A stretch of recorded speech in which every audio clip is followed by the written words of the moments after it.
Mungkin beberapa dari kita bertanya, bagaimana dengan terlapor Nora Aritonang? Selama ini kok tidak ada kabar? Untuk itu saya ingin mengajak kita semua melihat bagaimana keadaan Nora Aritonang setelah dilaporkan. Saya juga akan memberikan tanggapan atau reaction terhadap salah satu pernyataan Zuma, rupanya dalam pantauan kita rombongan APII Sulsel sedang berkumpul. Oke, langsung saja kita simak bersama-sama.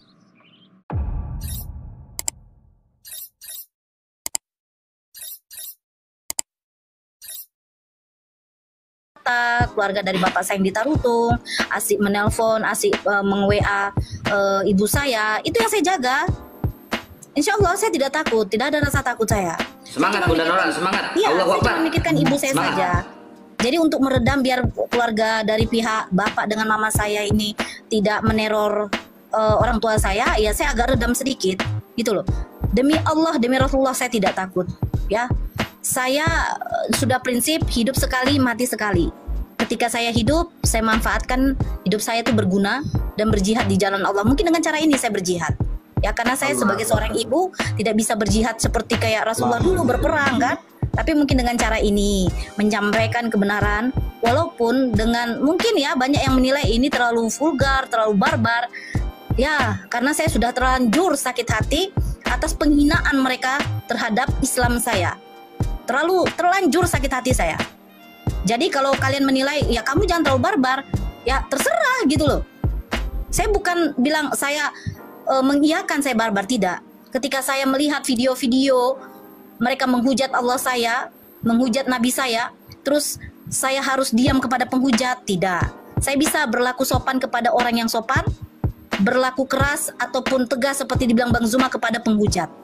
Jadi sekali lagi, saya sedikit pun tidak ada rasa takut, saya tidak gentar. Saya mungkin sekarang lagi calm down dulu karena saya mikirkan ibu saya. Ibu saya yang selalu di WA, di telepon sama keluarganya yang masih Kristen menyuruh saya untuk berhenti. Tapi apa jawaban mama saya? Jangan nak, kita tenangkan dulu ini. Kalau nanti terbukti bagaimana nanti di pengadilan, kita suarakan lagi. Masya Allah, keren. Allahu Akbar, kita dukung Bunda Nora. Biar semangat. Saya izin turun semua. Terima kasih supportnya abang-abangku semua, Bang Handi, semuanya di sini. Semoga selalu sehat ya. Assalamualaikum warahmatullahi wabarakatuh. Kata Nora, dia tidak takut dan dia mau berjihad di jalan Allah, meskipun tidak bisa mengikuti jihad Muhammad, yaitu berperang. Sesuai pengakuannya bahwa Nora sakit hati, itulah yang memotivasinya untuk berjihad. Bahkan dia tidak peduli nasihat muslim lainnya agar tidak terlalu barbar. Ibu dari Nora Aritonang pun rupanya mendukung tindakan Nora. Seorang ibu seperti apa yang berpesan, jangan nak, kita tenangkan dulu ini, kalau nanti terbukti bagaimana nanti di pengadilan kita suarakan lagi. Mungkinkah Nora dan ibunya terpapar paham ekstremis? Bagaimana menurut Anda? Coba kita lanjut dengarkan pernyataan lanjut Kipli dan rombongannya. Jadi Pak De, naik Pak De. Lanjut. Teman-teman sekalian, sahabat-sahabat sekalian, ini kan teman-teman Kristen sudah melaporkan Bang Suma, kemudian Uni Rifa, dan juga Dinda Nora. Laporannya itu di Sumatera Utara ya. Dan alhamdulillah saya sendiri udah siap hadapi itu dari sejak dulu. Karena pasti ya, orang berdiskusi di lintas agama itu resikonya pasti ada gitu ya. Dimanapun itu kita berada, di bumi mana yang kita pijak, pasti kehidupan kita itu selalu beresiko. Seibarat hidup ini selalu berdampingan dengan kematian. Maka apapun itu kita harus siap. Sebagai seorang muslim, ya kita dilahirkan kemudian untuk menjadi pejuang, menjadi seorang yang jihad di dalam keyakinan kita sebagai umat muslim. Nah, ini sudah terjadi teman-teman. Bang Suma sudah dilaporin. Artinya mau tidak mau saya harus menghadapi itu. Namun saja saya tidak bisa kemudian membendung upaya-upaya yang akan dilakukan oleh pemerhati ya, dari umat Islam sendiri. Alhamdulillah dukungan datang dari berbagai macam strata, dari berbagai macam golongan ya. hampir semua lini kemudian acungkan tangan untuk ikut andil dalam keadaan ini gitu, sehingga saya semakin kuat dan semakin percaya diri.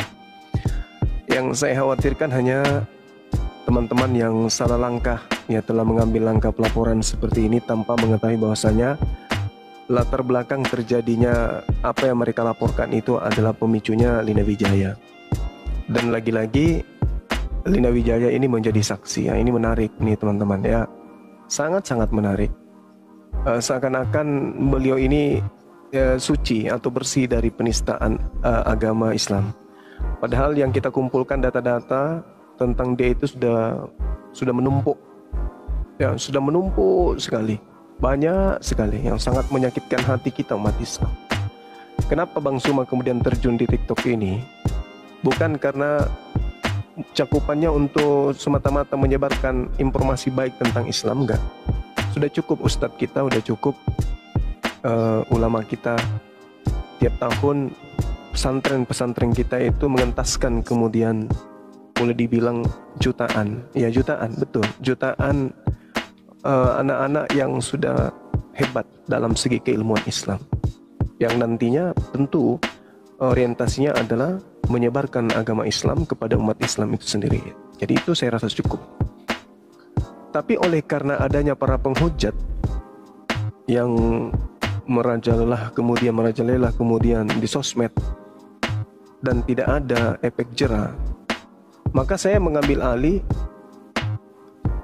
salah satu bagian dari misi perlawanan terhadap serangan-serangan pendangkalan akidah yang mereka lakukan dengan menghujat Islam.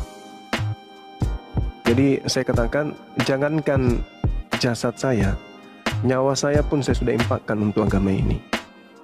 Jadi kalau mau main-main dengan Bang Suma boleh, silakan Anda bunyikan musiknya, tabu gendangnya, saya akan ikuti irama yang Anda inginkan.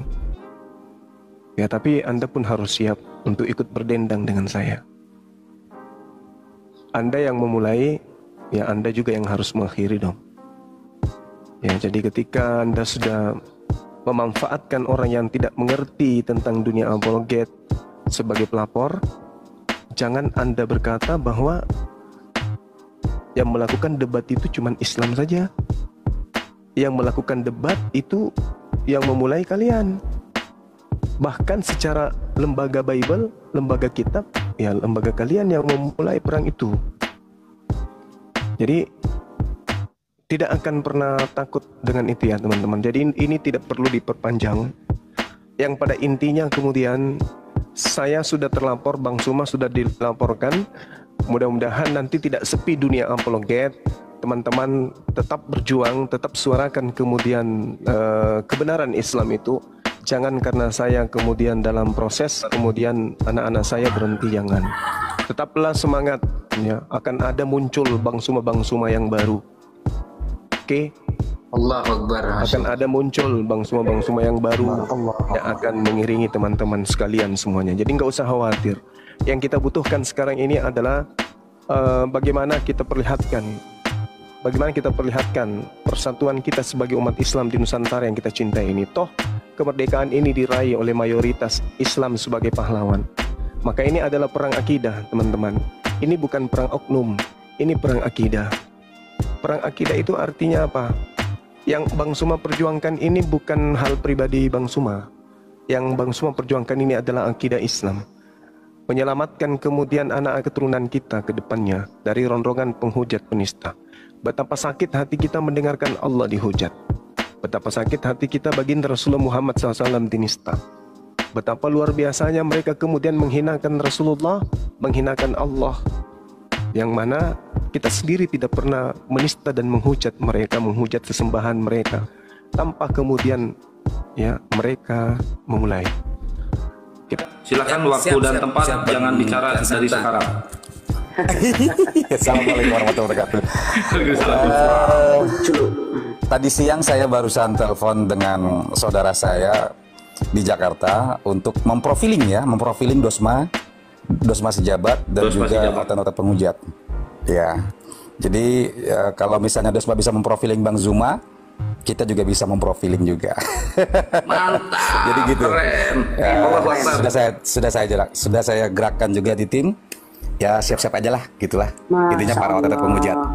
Itu aja dulu, Bang. Terima kasih. Kalimantan berarti nomor 1. Cus. Anyway, ini aku mau nanya, kalau misalnya mereka kan ini ketar-ketir nih melihat kita bakal all out gitu kan, full scale, semua dikerahin dan semua dicidukin gitu para pembenci Islam, penghujat Islam, sampai Indonesia tahu siapa aja nih muka-mukanya pembenci Islam.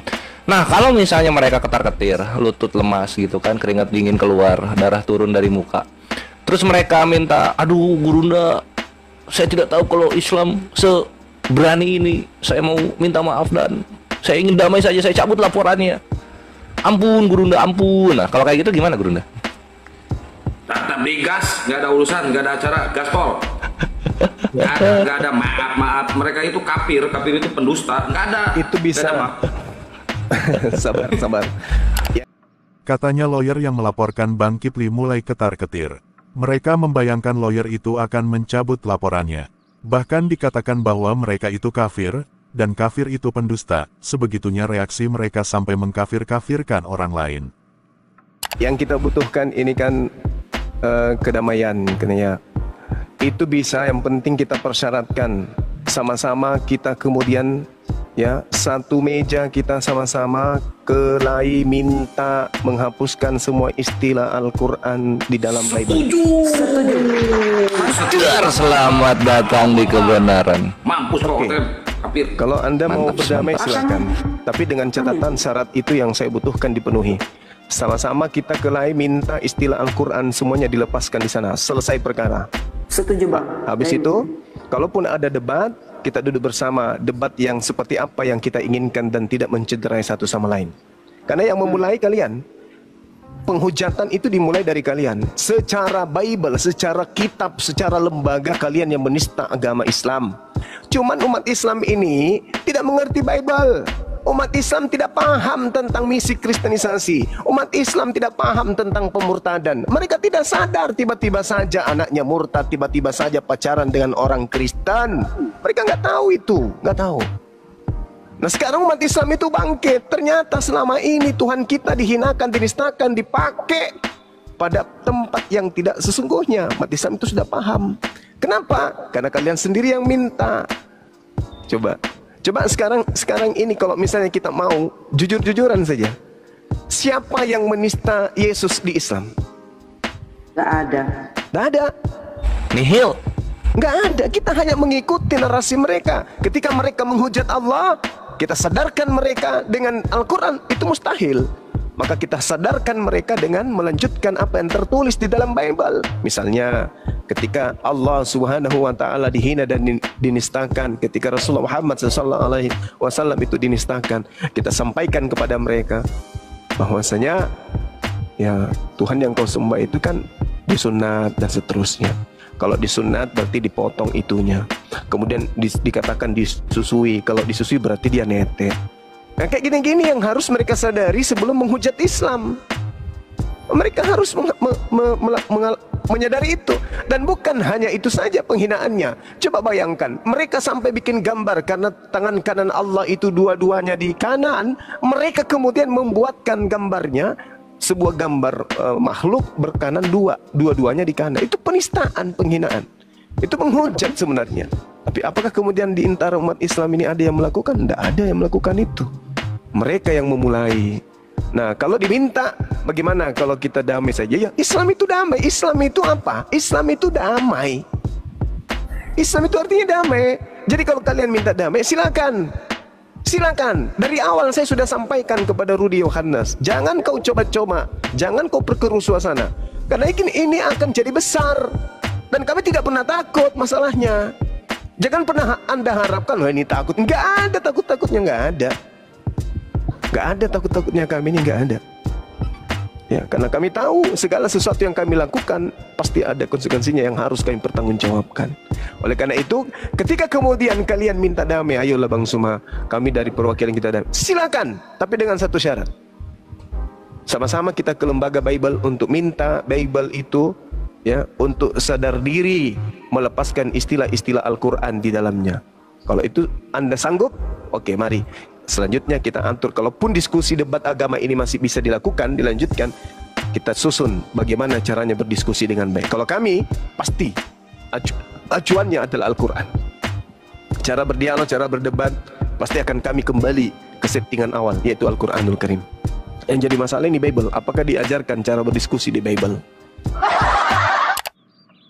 Bang Kipli mau agar Lembaga Alkitab Indonesia menghapus istilah-istilah Al-Quran dalam Alkitab karena menghujat, padahal jelas dia menyebutkan Tuhan orang Kristen disunat, disusui atau nete. Bukankah inilah bentuk menghujat? Bukankah tindakan itu tidak tepat? Namun bagaimana lagi? Bukan Bang Kipli kalau gak demikian. Bang Kipli juga bertanya adakah diajarkan cara berdiskusi di Alkitab. Saya ingin menanggapinya. Tentu, Alkitab memberikan beberapa panduan tentang cara berdiskusi atau membela iman dengan cara yang benar. Berikut adalah beberapa prinsip yang bisa diambil.